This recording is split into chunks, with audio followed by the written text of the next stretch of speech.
নতুন একটি ভিডিওতে সকলকে স্বাগত। আশা রাখি সকলে সুস্থ আছেন। 2026 সালের জানুয়ারি থেকে জার্মানিতে পার আওয়ার স্যালারি বাড়ছে। তো এটি একটি খুশির সংবাদ। আজকের ভিডিওতে এই বিষয়টা নিয়ে কথা বলবো। বর্তমানে জার্মানিতে পার আওয়ার স্যালারি হচ্ছে 12 ইউরো 8 যেটি গত বছর ছিল 12 ইউরো 4 তার আগে ছিল 12 ইউরো।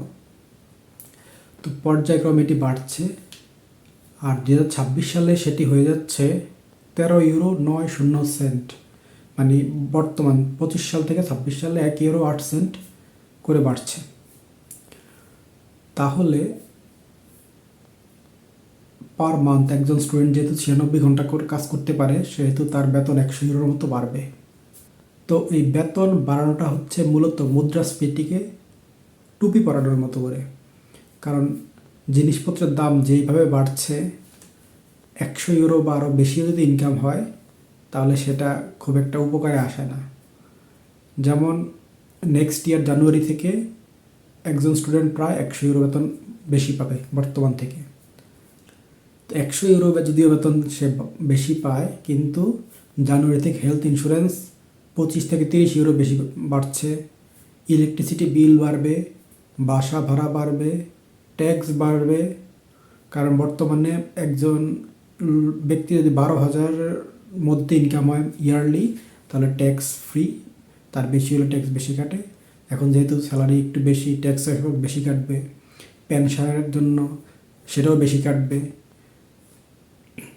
তো দেখা গেল যে 100 ইউরো সে এক্সট্রা পেলেও মাস শেষে তার 100 ইউরোর বেশি খরচ হয়ে যাবে, এক্সট্রা খরচ।